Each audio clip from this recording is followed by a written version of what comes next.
So this week in the Championship, we had some absolutely bonkers games going on, which will be discussed in today's video. We're also going to be going ahead and predicting the midweek games, which are going on in the Championship on Tuesday and Wednesday, so make sure you guys do stick around for that. But we've got a lot to go over in today's video. And so do let me know in the comments down below, what did you make of your team's performance this weekend, as well as that all the midweek fixtures will be down there so that you guys can go ahead and make your score predictions. And speaking of your comments, I will include them on screen now if any of you guys did manage to get any of your score predictions correct. And fair play to everyone who did get one right. It was a really bizarre weekend of Championship football. I managed to get one of mine correct this weekend. That was a Preston against Bolton game. But other than that, guys, let's hop into talking about some of these games. And so we'll start things out with the game on Friday night between Aston Villa and Sheffield United, ending as a 3-3 draw.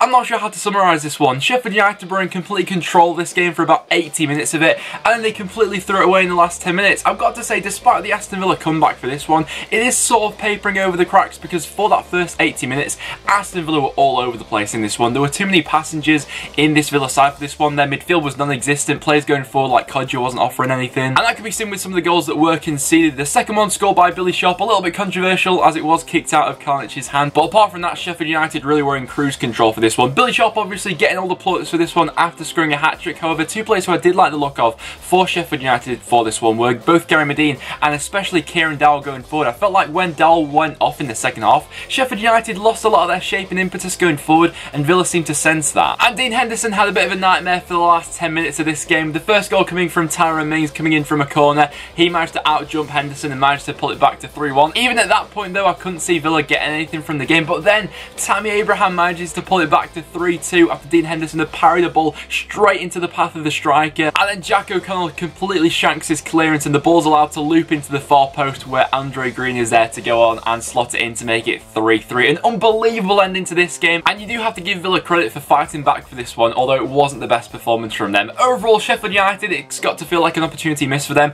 whereas Aston Villa is still picking up a lot of draws at the moment, but in the circumstances, it was a very good result. And then we have Middlesbrough drawing 1-1 against Leeds United in another very dramatic game this weekend, with Leeds levelling things up in the last minute. Obviously, one of the big things to come out of this game was Jack Clarke falling ill. Obviously, it's not something that anyone likes to see, and Tony Pulis, the Middlesbrough manager, was actually quite understanding about the whole situation. He'd come off at half-time after he was feeling quite ill, and then from the bench, paramedics had to see to him, and eventually he was taken to hospital after he clearly wasn't well. I think he was given oxygen at the ground as well. Since then, everything has seemingly been quite positive, and he has been out of hospital now, and he is feeling better apparently. But in terms of the football match itself, I thought that Middlesbrough actually played a decent game for this one. They were playing some decent football. The first half, they created quite a few chances. Aidan Flint had a very good chance to take the lead. Ryan Shotton as well, with the ball just flashed to him at the far post, which he just couldn't quite get under control. But eventually, Wing managed to take the lead for Middlesbrough in the second half. A very nicely worked goal from Burrett, it does have to be said. And going forward, they were playing some decent stuff in this one. It was quite an entertaining game of football. Then, after going behind, Leeds tried to get more going. Patrick Bamford got into a couple of decent situations, just couldn't quite manage to squeeze the ball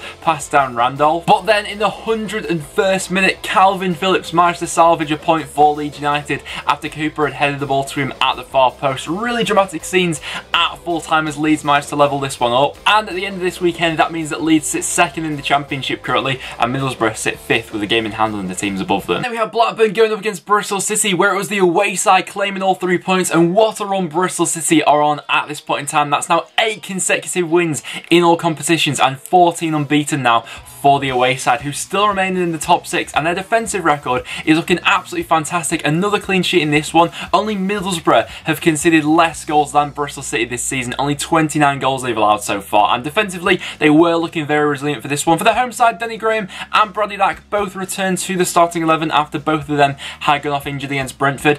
They weren't really looking at the races for this one. Bradley Dack especially, I don't think was looking quite at it. Probably Blackburn's main attacking threat going forward was Adam Armstrong. He probably had their best chance of the first half. A curling shot from outside the box, which Frankie Fielding probably comfortably managed to deal with, punching it away from goal. Bristol City also had some chances in the build-up to their opener, with Jeju having a couple just going over the bar, and Vyman and O'Dowda had chances turned away by David Raya from Blackburn Rovers, and the game looked to be heading towards a goalless draw until the 80th minute, where Pisano, the Bristol City defender, managed to go ahead and bundle the ball into the back of the net to give Bristol City all 3 points. They remain in the top 6, and they've also got a game in hand on some of the teams above them in the Championship. So things looking very good for Bristol City at this point in time, and for Blackburn, I think that things just caught caught up with them in this game with not everyone quite at it. And then we have Bolton going up against Preston for this next one, and Preston really could have been out of sight after the first half of this one. We were all over Bolton in the opening exchanges for this one. Tom Barkusen had two very good chances which just went wide of the post. Alan Brown had an effort which was cleared off the line, but eventually Preston's pressure did pay off in the first half. A nice give and go between Alan Brown and Tom Barkusen, where it was Alan Brown slotting in his 11th goal of the season to give Preston the lead. And really, I cannot speak highly enough of Alan Brown. Like I said, that's now 11 goals for the season, and no one's really talking about Alan Brown, but what a player he's been for us this season. Going into the second half, that pressure was continued by Preston, where finally Tom Barkusen was able to get his goal after Sean Maguire had slipped and thrown goal with a nice through ball. And in terms of Bolton Wanderers, it was a really dreary performance from them. It's just hit and hope football from Phil Parkinson's side, and I watched them and it's just devoid of anything really, any creativity, organisation, desire in that team, quality going forward. They did have a late flurry in this game, trying to get back into it. Clayton Donaldson got a consolation goal, and actually Declan Rudd popped up with quite an acrobatical save to keep the scoreline at 2-1. But apart from that, Bolton were really poor for this one. And looking at some of their fixtures coming up, I just can't see where the next points are coming from for them really. Next up, they got Birmingham away. After that, they've got Norwich at home, and then they got Leeds United away. So for Bolton, they're looking doomed at the moment. And then we had Derby beating Hull by 2-0 in what was quite a convincing performance from the home side. Martin Wycombe getting both goals for this one. The first one excellently worked. A brilliant reverse pass coming into the box from Holmes. Martin Wycombe's initial effort is saved by Marshall, but he manages to follow up with a volley, which is fantastically timed. He waits for the ball to fall and then coolly slots it into that far post. A brilliant striker's finish. The second goal, Hull were caught out defensively. It was Kingsley who had the ball in the corner. Derby pressed him very well. They managed to get the ball into the middle, and then Martin Wycombe slots it in at the near post. Hull had a couple of chances for this one. Grosicki had one in the first half, and Jackson Irvine had a couple in the second half. One volley which really he should have done better with. But apart from that, it was Derby who were comfortably the better side for this one, and considering they still have players to come back into the starting 11 such as Marriott, Mason Mount and Tom Lawrence as well, Derby looking alright at the moment. And then we had Nottingham Forest getting back to winning ways with a 2-1 home victory over quite an informed Brentford side coming to the City ground in this one. It was Lewis Grabban giving Forest a lead in this one after his persistence going forward, managed to catch out the Brentford defence and Daniel Bentley. Quite a simple chop inside, left him with an empty net which he coolly managed to slot into. And Brentford did have some chances to get back into the game. Things just weren't quite clicking with them going forward. They forced Pantilimon into a couple of saves. Neil Maupay had a good chance to get them level just before half time, but it just wasn't falling for the away side. In the second half, Brentford continued to press for that equaliser. They hit the post and came very close on a couple of occasions, but Nottingham Forest had the chance to wrap this game up as they were given the penalty in the second half. Lewis Grabban stepped up to take it and once again was not able to convert. His record with penalties this season has been fairly poor. I think that Forest fans have been calling out for a new penalty taker, and it's understandable to see why. But in the end, it wasn't a matter as Forest were able to double their lead after a corner coming in. Brentford did manage to get a consolation goal back through Sergi Canos on the counter-attack, but by that point the game had already gone, and it was a good way for Forest to get back to winning ways. And then we had Birmingham going up against QPR with the away side walking away with a 4-3 victory. And with how much drama went on in this game, my head would have absolutely fallen off if I was at this one. Birmingham started this game fantastically well with Che Adams scoring a first half hat-trick and Holly Dean adding to that before Matt Smith got a goal back for QPR just before half time. And I have to say, the development of Che Adams over the past 6 months or so has been absolutely staggering to watch. He's now looking like a seasoned pro in the Championship. He's now scored 19 goals this season, and he's got so many attributes to his game. His pace going forward, his hold-up play is excellent, his composure in front of the goal to take it around the keeper, his link-up play is very good. Honestly, Che Adams is looking like the full package for Birmingham City at this point in time, and for that first half, they absolutely blew QPR out of the water. However, the momentum completely shifted going into the second half, and QPR were throwing everything at Birmingham. Birmingham couldn't get out of their half for the second half of this one. And when Matt Smith got another goal back for QPR early on into that second half, the game was really on at that point. QPR were throwing everything at them. Lee Camp, I have to say, popped up with some massive saves for Birmingham in this one to keep them in it. And eventually Cousins managed to force home the third for QPR with a fantastic rifled effort, forcing it into the top corner. And at that point, things looking nervous for Birmingham. And then in the final exchange of this game, QPR managed to get a penalty. Naki Wells steps up to take it, but Lee Camp, of all people, the Birmingham goalkeeper, steps up and saves the penalty to restore all 3 points for the away side, and it wasn't to be for QPR. A gut-wrenching way for QPR to end this one, but Lee Camp was the man of the moment. Even despite Chatham scoring a hat-trick in this one, it was Lee Camp who was getting all the plaudits. And in terms of QPR, they have slipped down the Championship a little bit, but judging by that second half performance, they can be proud of that. You know, they were quite unlucky not to get back into it after the way they played in the first half. And then we had Rotherham drawing 1-1 against Wigan Athletic. Rotherham still just sat above the relegation relegation zone, with Reading also picking up a point this weekend. There's currently just 1 point between those two sides, but it was Rotherham who started the game as the better of the two sides in this one,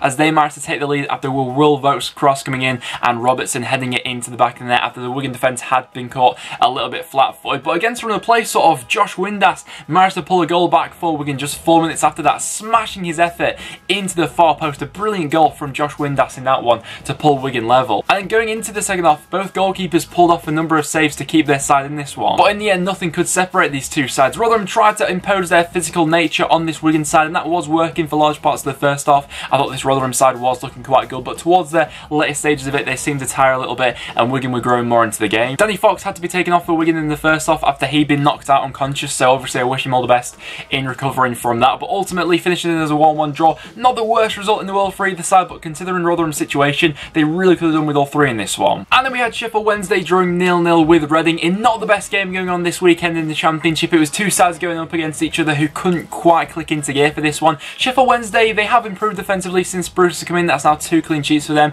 and he has said in his press conference after the game that, you know, defensively they were wanting to shape up after, you know, being quite poor there this season, so it's understandable to see them focusing on that area of the pitch. And they did have some opportunities going forward. Forestieri at the moment just seems to be a little bit rusty for this Wednesday side. I know he is just coming back into the squad, but he doesn't quite seeming to be his usual self. I think it will take him a few more games to quite click into gear. Going up against this Reading side, who I think that goals from now until the end of the season is going to be their problem. I think defensively they have improved, but that's now 3 consecutive draws in the Championship. And obviously from now until the end of the season, continuing to draw games isn't going to get Reading out of the bottom 3. These are the sort of games which Reading need to target getting all 3 points in come the end of the season if they are going to avoid the drop, and today it just wasn't their day. And then we had Swansea beating Millwall by 1-0, with George Byers getting the only goal of the game for this one. Daniel James also coming back into the starting 11 for Swansea in this game. And next up for Swansea, they've got an away trip against Leeds United, which could be a very interesting encounter if Daniel James gets on the score sheet for that one. But talking about this game, it was Swansea who had the better of the first half. Some nice passing combinations, a lot of their chances coming in from in-swinging balls coming into the box. And it was a fantastic effort from Byers to give Swansea the lead in the first half. In the second half, Millwall did grow into the game a little bit more. However, most of their chances were sort of speculative long-range efforts, or balls coming into the box with Cooper getting flick-ons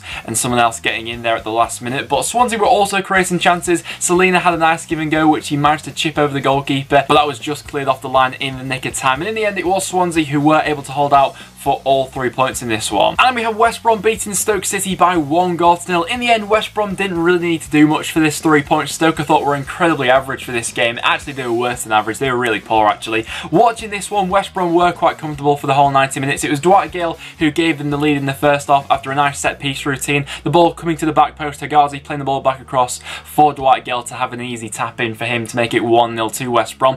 After that, there wasn't really much else in this game, really. Stoke had, Tommins had a couple of runs going forward, but nothing really was on the end of it. Sam Johnson wasn't really tested for the whole 90 minutes for this game, and to top everything off, they actually brought on Shawcross to play as sort of a striker for the final few exchanges, trying to pump balls into the box as sort of a plan B, but in the end that didn't work either. Obviously they've no longer got Peter Crouch there to go ahead and do that, so I suppose Ryan Shawcross is then the alternative to that. On the whole, Stoke have been very average for this whole Championship season, really. I think that Nathan Jones is now understanding the size of the task he's actually got and the rebuilding job in the summer for this Stoke squad as well. There's a lot of dead wood in that team at the moment. In terms of West Brom though, it's a good 3 points to them. Another goal for Dwight Gale and a clean sheet in the Championship keeps them ticking along near the top of the Championship and continues to apply pressure on the teams currently above them. And then to wrap things up, the last game going on this weekend, the East Anglian derby, and it was Norwich walking away with a 3-0 home victory. I think a lot of people saw this one coming, really. In fairness to Ipswich, I didn't actually think they were that bad for this game. They were actually getting in some decent positions going forward. They handled this Norwich side well for large parts of this game. It was just their quality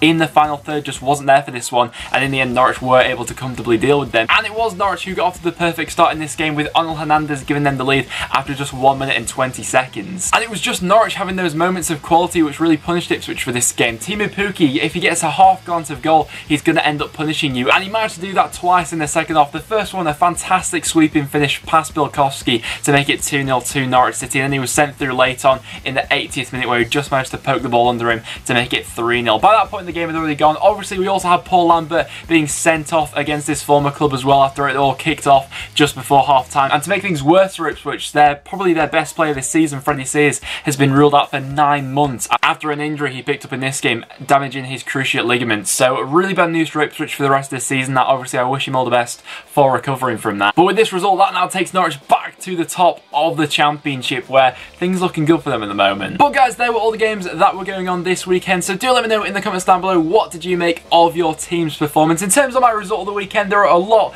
which I could give it to, but I'm actually going to give it to Aston Villa for coming back with 10 minutes to go from 3-0 behind against Sheff Utd. They're going to get my result of the weekend. And then for my goal of the weekend, a few contenders for this one. I think I'm going to give it to Martin Waghorn for his first goal against Hull City. A very nice volley. Good technique on that. And before we do wrap up the video, I will go into my midweek score predictions for what I think is going to happen in the Championship on Tuesday and Wednesday. So all these games will be listed in the description down below so that you guys can easily go ahead and make your predictions. Birmingham going up against Bolton. I'll fancy Birmingham for quite a convincing 3-0 home victory. Bolton not been looking good lately. Bristol City going up against QPR. QPR, fantastic fight back last time against Birmingham. Just couldn't quite do enough, but I'm going to fancy Bristol City for a 2-1 home victory in that game. Hull going up against Rotherham. I'm going to fancy Hull to get back to winning ways in that one with a 2-1 home victory. Millwall going up against Sheff Wednesday. Sheff Wednesday lately not scoring a lot of goals, but equally not conceding many either. I'm going to say that one will finish as another goalless draw. West Brom going up against Forest is a game which does intrigue me. So far away from home under Martin O'Neill, Forest haven't been the best, but getting back to winning ways with that 2-1 home victory over Brentford could serve them well going forward this season, although I just think West Brom may have a bit too much for them. I'll say 2-1 West Brom. Brentford going up against Aston Villa. At the moment, Aston Villa are drawing a lot of football matches. They're scoring a lot, but defensively haven't been looking brilliant. I'll say that one will finish as a 2-2 draw. Ipswich going up against Derby. I think Derby will probably be leaving that one with all 3 points. With Freddie Sears getting injured for Ipswich now, that takes away a lot of their attacking impetus, and I could definitely see Martin Waghorn getting a couple. I'll say 2-0 Derby. Leeds going up against Swansea is a good chance for Leeds to get back to winning ways, with Swansea being a little bit inconsistent on the road so far this season, and with the whole saga going on around Daniel James, that one will be a very feisty encounter. I'm gonna back Leeds to get back to winning ways with a 2-1 home victory, although I'm not too confident in saying that. Preston going up against Norwich. I'm actually going to fancy Preston to get a point from this one. Don't get me wrong, Norwich could completely wipe the floor with us, but with how Preston have been playing lately with a full squad back in the Championship, I think we'll give them a good run for their money. I'll say 1-1. Sheff Utd against Middlesbrough is going to be interesting to see how United react to throwing that 3-goal lead away against Aston Villa. And looking at Middlesbrough's record against the top 6 this season, Tony Pulis tends to pull something out of the bag for these sort of games. In the reverse fixture, Middlesbrough won earlier in the season by 3-0, and I'm going to fancy Middlesbrough for a 2-1 away victory in that game. Wigan going up against Stoke. I'll fancy the home side for a 2-0 home victory. Stoke have been awful lately. And then finally we got Reading going up against Blackburn Rovers. I'll say that Reading will get another draw in the Championship, that one finishing as a 1-1. But guys, there you have it. That will wrap it up for this episode of the Championship Roundup. So if you did go in to enjoy, make sure you do leave a like. It is always massively appreciated. As well as that, make sure you do subscribe for some regular Championship content. Let me know all your thoughts on the Championship at the moment in the comments down below. But apart from that, thank you very much for watching, and I'll see you all in the next one.